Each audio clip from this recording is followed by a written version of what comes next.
Hello, everyone. So I am sleep deprived, so we'll see how well I actually read this today.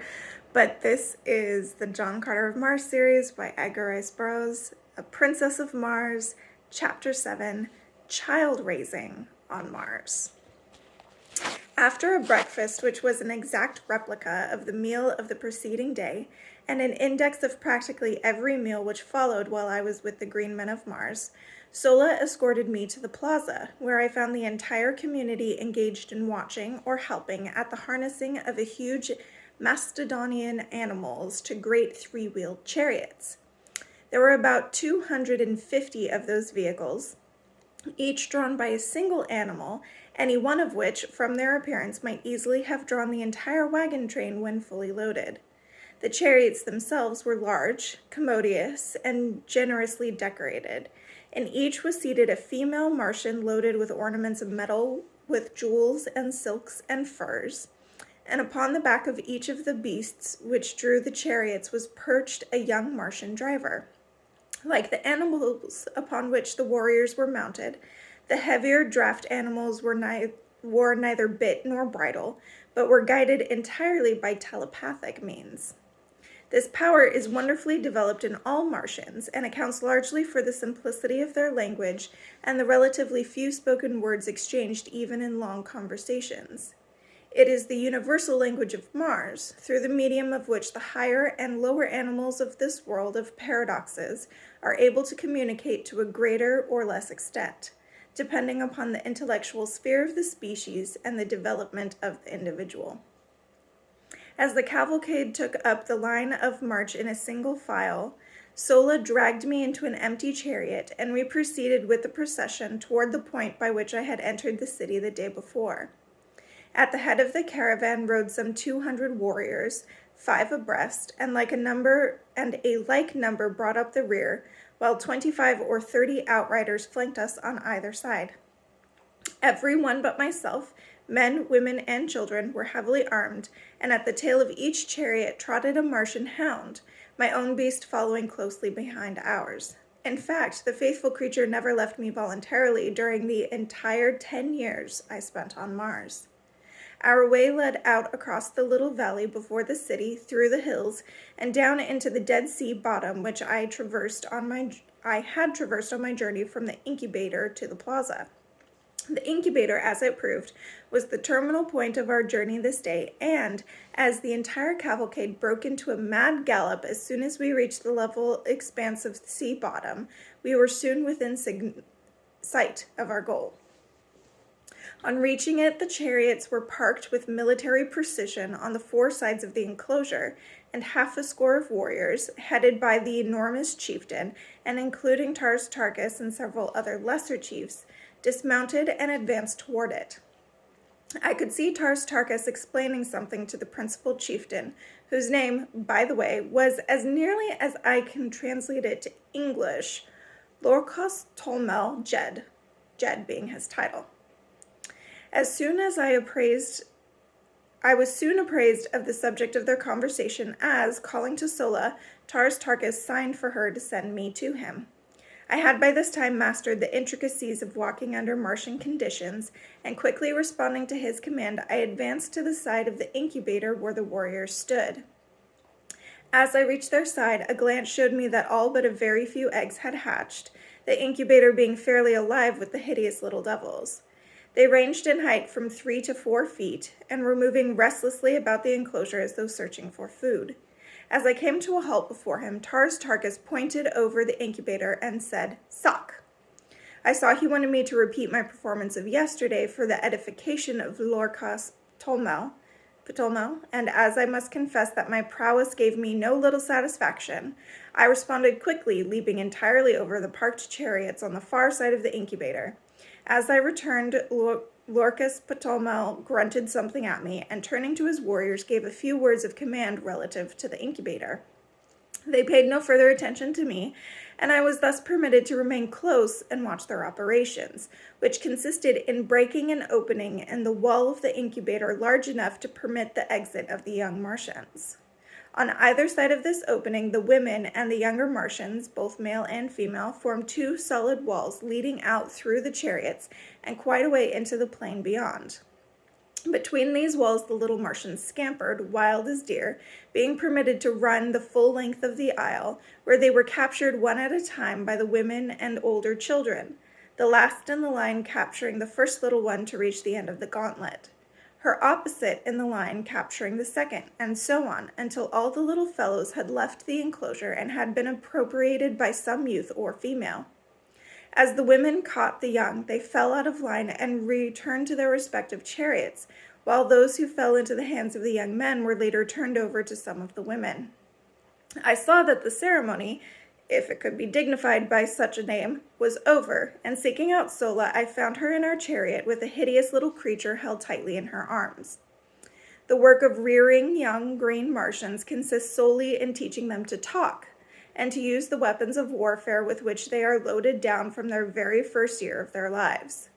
Coming from eggs in which they have lain for 5 years, the period of incubation, they step forth into the world perfectly developed except in size. Entirely unknown to their mothers, who, in turn, would have difficulty in pointing out the fathers with any degree of accuracy, they are the common children of the community, and their education devolves upon the females who chance to capture them as they leave the incubator. Their foster mothers may not even have had an egg in the incubator, as was the case with Sola, who had not commenced to lay until less than a year before she became the mother of another woman's offspring. But this counts for little among the green Martians, as parental and filial love is unknown to them as it is common among us.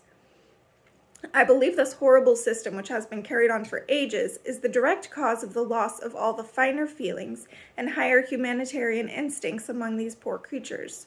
From birth they know no father or mother love. They know not the meaning of the word home. They are taught that they are only suffered to live until they can demonstrate by their physique and ferocity that they are fit to live. Should they prove deformed or defective in any way, they are promptly shot. Nor do they see a tear shed for a single one of the many cruel hardships they pass through from earliest infancy. I do not mean that the adult Martians are unnecessarily or intentionally cruel to the young, but theirs is a hard and pitiless struggle for existence upon a dying planet, the natural resources of which have dwindled to a point where the support of each additional life means an added tax upon the community into which it is thrown. By careful selection, they rear only the hardiest specimens of each species, and with almost supernatural foresight, they regulate the birth rate to merely offset the loss by death. Each adult Martian female brings forth about 13 eggs each year, and those which meet the size, weight, and specific gravity tests are hidden in the recesses of some subterranean vault where the temperature is too low for incubation. Every year these eggs are carefully examined by a council of 20 chieftains, and all but 100 of the most perfect are destroyed out of each yearly supply. At the end of 5 years, about 500 almost perfect eggs have been chosen from the thousands brought forth. These are then placed in the almost airtight incubators to be hatched by the sun rays after a period of another 5 years. The hatching which we had witnessed today was a fairly representative event of its kind, all but about 1% of the eggs hatching in 2 days. If the remaining eggs ever hatched, we knew nothing of the fate of the little Martians. They were not wanted, as their offspring might inherit and transmit the tendency to prolonged incubation, and thus upset the system which has maintained for ages and which permits the adult Martians to figure the proper time for return to the incubators almost to an hour. The incubators are built in remote fastness. There is little to or no likelihood of their being discovered by other tribes. The result of such a catastrophe would mean no children in the community for another 5 years. I was later to witness the results of the discovery of an alien incubator. The community of which the green Martians with whom my lot was cast formed a part was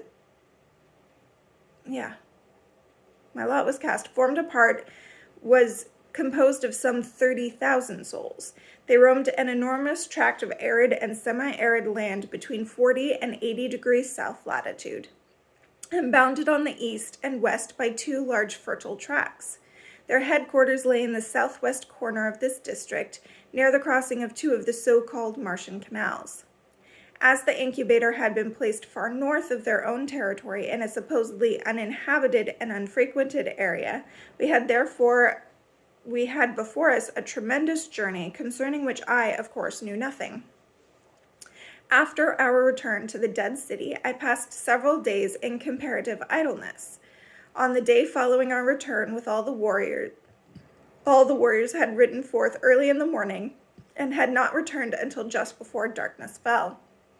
As I later learned, they had been to the subterranean vaults in which the eggs were kept and had transported them to the incubator, which they had then walled up for another 5 years, and which, in all probability, would not be visited again during that period.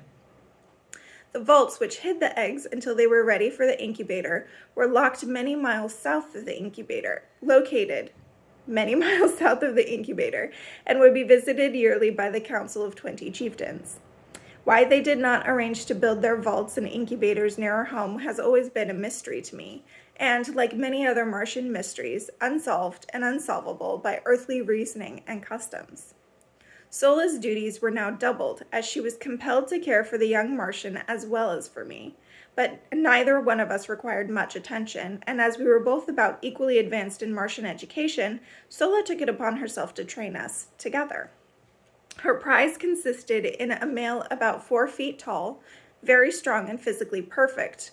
Also, he learned quickly, and we had considerable amusement, at least I did, over the keen rivalry he displayed. The Martian language, as I have said, is extremely simple, and in a week I could make all my wants known and understood nearly everything that was said to me. Likewise, under Sola's tutelage, I developed my telepathic powers so that I shortly could sense practically everything that went on around me. What surprised Sola most in me was that while I could catch telepathic messages easily from others, and often when they were not intended for me, no one could read a jot from my mind under any circumstances. At first, this vexed me, but later I was very glad of it, as it gave me an undoubted advantage over the Martians. All right, there we go. We got through the chapter, yay! Sorry for the stumbles. I know I have them every time, but I feel especially bad for them when I'm tired because I'm like, is my mouth even working? I don't know. Yeah, it is. It's interesting because the way that the Green Martians raise their children is almost Spartan-like. Almost. You know, training them in warfare essentially as soon as they're cognizant enough to be able to do it, but also having that element of like almost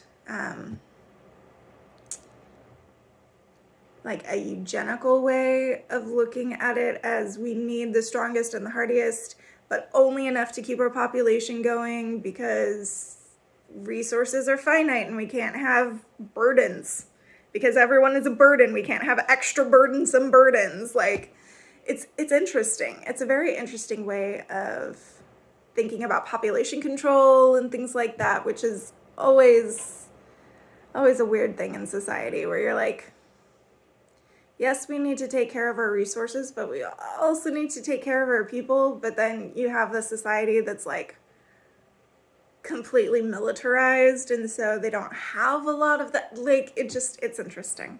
It's interesting. I'm loving reading this book. I hope you're enjoying hearing me read this book. If you're stuck around this long, I assume you enjoy hearing me reading. I will see you guys next time. Bye.